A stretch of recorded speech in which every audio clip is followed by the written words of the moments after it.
Unaambiwa hata uguu ulianza kama mchicha. Basi bwana, leo tukakutana na Maria Stop Tanzania, au najishughulisha na masuala ya uzazi wa mpango, afya ya uzazi, yaani masuala zima ya uzazi. Basi kabla ya yote tukasema ngoja tumpe dada yetu challenge moja. Nikaambiwa mfunga kitambaa, Salu ndio kwa kufunga kitambaa. Nikamfunga vizuri. Kaambiwa funga vizuri, hakisha sione. Nikasema sawa. Nikamfunga, akamwambia vipi unapumua? Napumua. Hivi aoni kweli wewe? Aoni. Haya. Kazunguka mara moja. Kalio haya. Tembea. Ukipata vichupa vyote hivi, vyote ni vyako, vichupa vya soda hivyo, unaongeza shilingi 10,000. Basi ndo daka anakuambia kama leo. Anahesabu na kuambia hatua. Hata ilipozunguka pale kashapoteza direction kabisa. Kichupa cha kwanza ni kile kule. Basi kasoma. Angalia hapa. Hamna hela. Basi ndo nakwambia kaanza. Kishapoteza direction. Kainama. Tafuta chupa na kuambia kaikosa. Huku na huku. Anaelekezwa. Chupa cha kwanza ni hicho huku.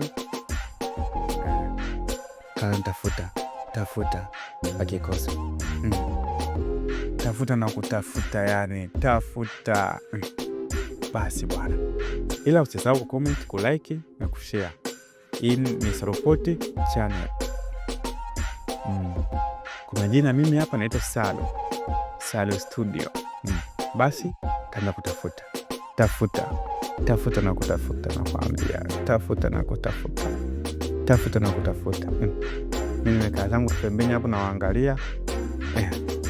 Ndio mwisho siku akachoka. Baada ya kuchoka tena akaanza. Tafuta na kutafuta. Hadi kichupa kiko tu hapo pande wa kushoto.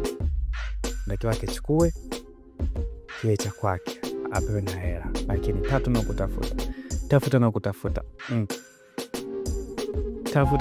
yani akawa yani anaenda kabisa, muona afana rudi.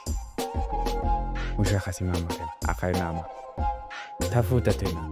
Tafuta na kutafuta. Atumia hisia sasa.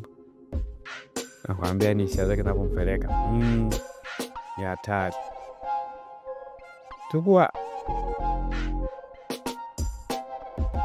Basi mwisho wa siku akasarenda. Akaona hamna.